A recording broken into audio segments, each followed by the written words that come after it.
question is, what are the key factors and benefits for successfully managing a remote workforce within tech? So the big challenge, and it turns into one of the key factors, is maintaining contact with people that are remote. It's very different when you can just walk in the office and see people and run into them at a coffee machine or whatever it is.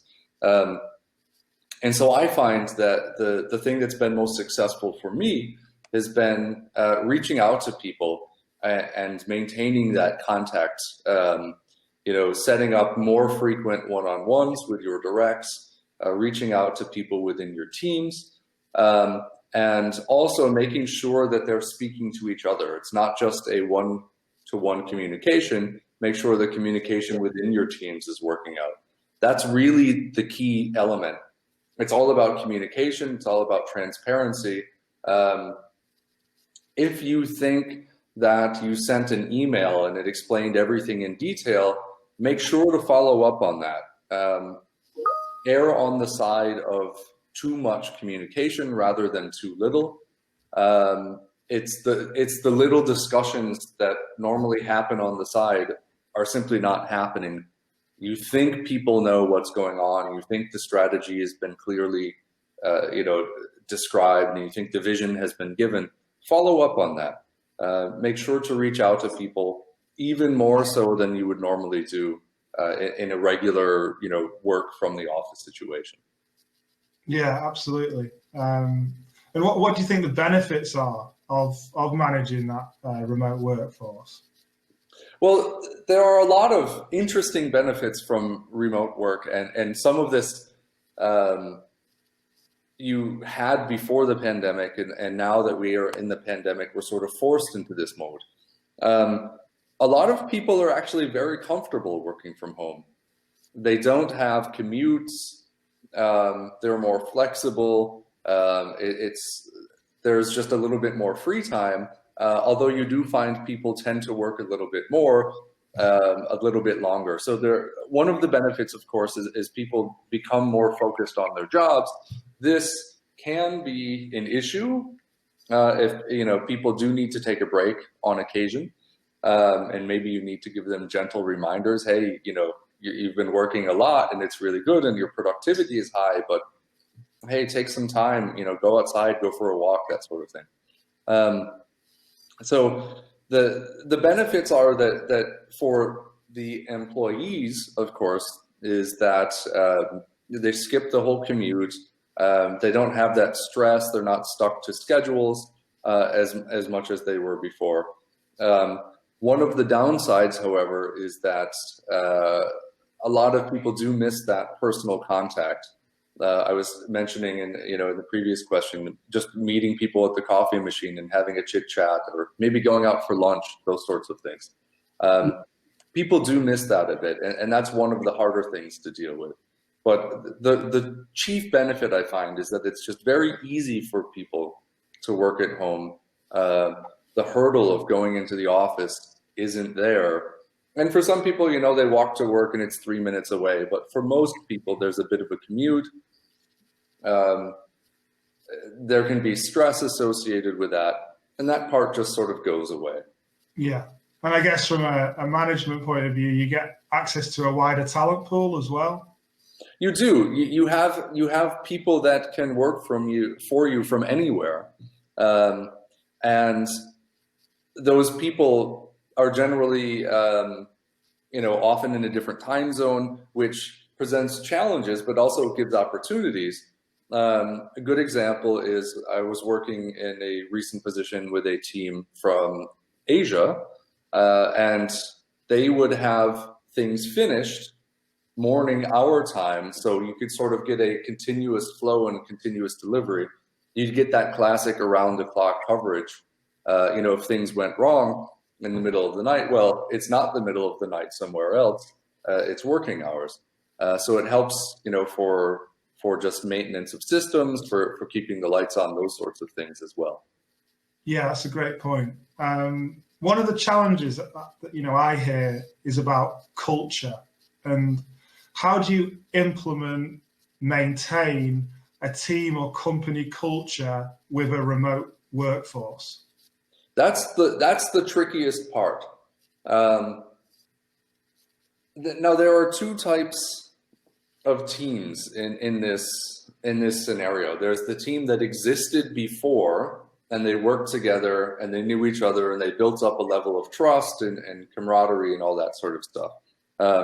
And so it's pretty easy once people have worked face to face for a while to make that jump to working remotely, because you know each other, you know that woman, you know that guy. And it does become a bit of a challenge for teams that are purely remotely. I found from experience that wherever possible, getting the people physically together as much as you can on an occasional basis, it could be weekly, monthly, quarterly, whatever the logistics allow, has a huge benefit. Having an actual face to the voice and the name, not just on a screen, but seeing how people react, seeing their body language, all those sorts of things, has a huge benefit. And in one of my roles, I implemented a policy where, despite everyone working from home, we were all co-located. So we did try to get together at least once a week and have some meetings. We were using a Scrum plan, and so we do some Scrum meetings once a week together. And it kept that balance of, okay, not everyone has to commute all the time, and let's not try to be, let's try to keep each other safe and all that stuff. But it also bringing people together a little bit had a huge benefit, and it was actually very popular. The teams liked to do it more than I thought they would. And there was some resistance in the beginning. I don't want to go to the office and all this stuff, but it was really cool. We got to hang out and talk to each other and share some knowledge. And I haven't seen a way to replicate that purely remotely yet. Although by using the constant communication, using synchronous and asynchronous modes of communication, using a lot of video calls rather than just chatting or telephone calls, does help.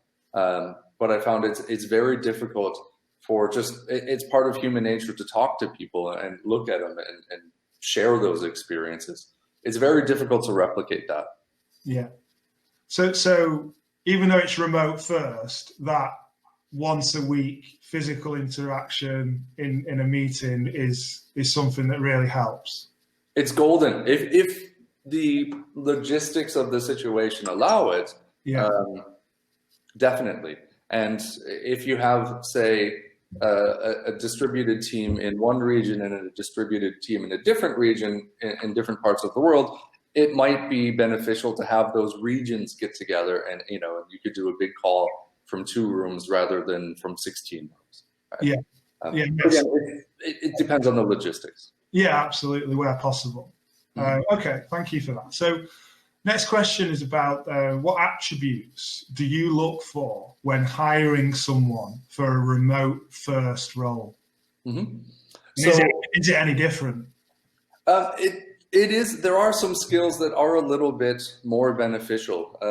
And this is something that particularly during the pandemic, it's been clear, you need self-starters.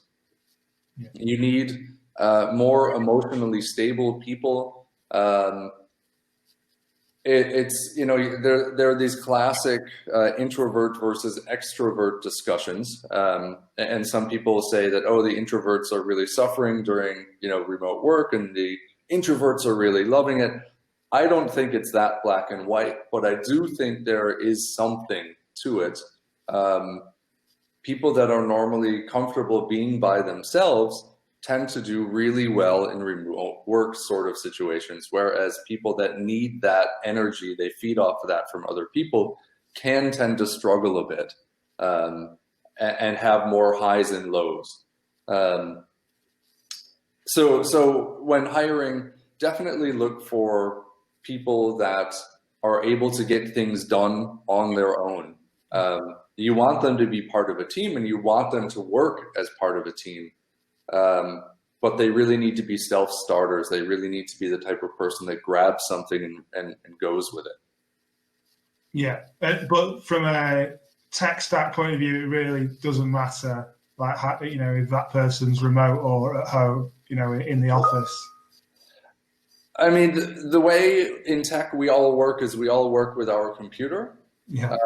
And so it doesn't matter from a technology standpoint where I'm physically located. Obviously, the infrastructure, you need a connection to the internet, et cetera, et cetera.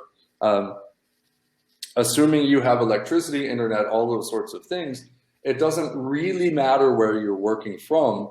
You should be able to achieve the same results, obviously, at home.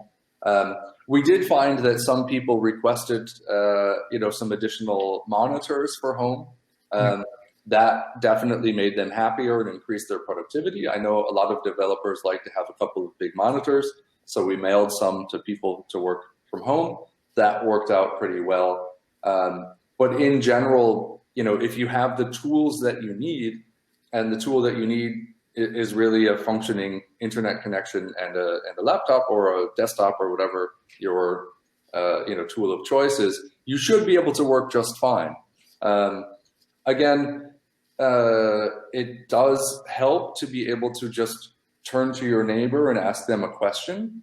But using other means of communication, using chat tools, using video calls, screen sharing works very well.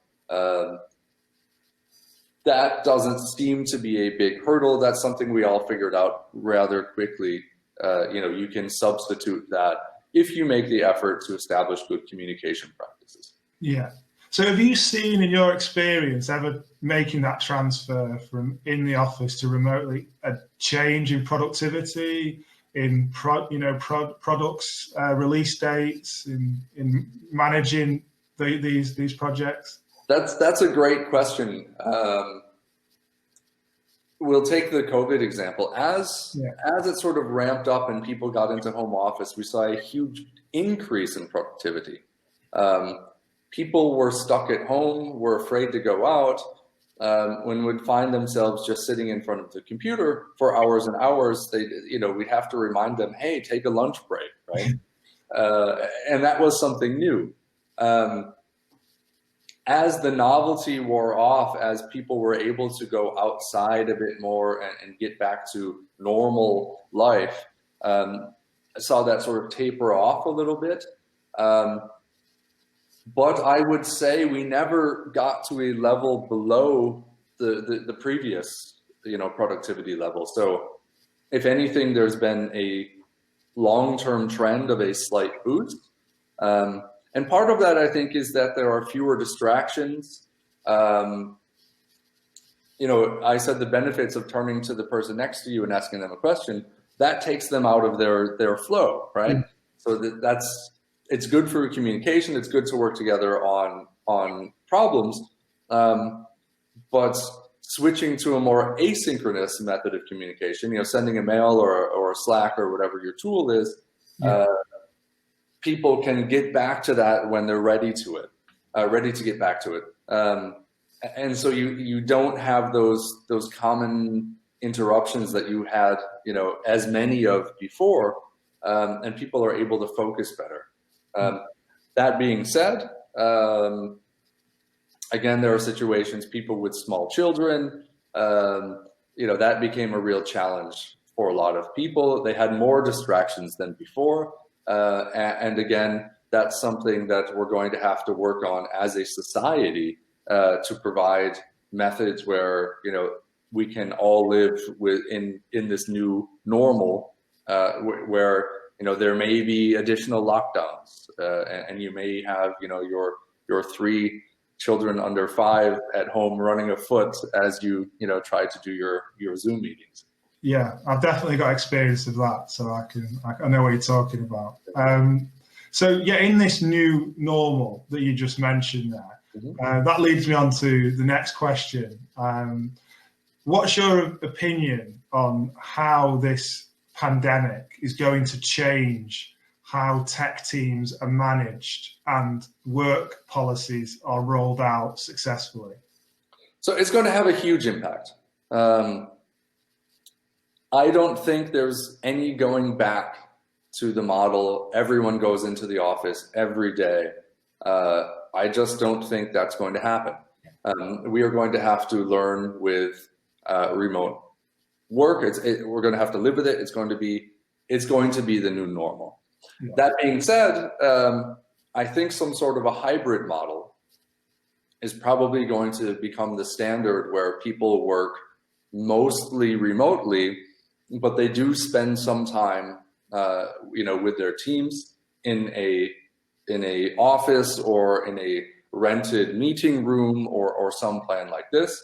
I think that's going to establish itself as the new normal. Is definitely a hybrid model.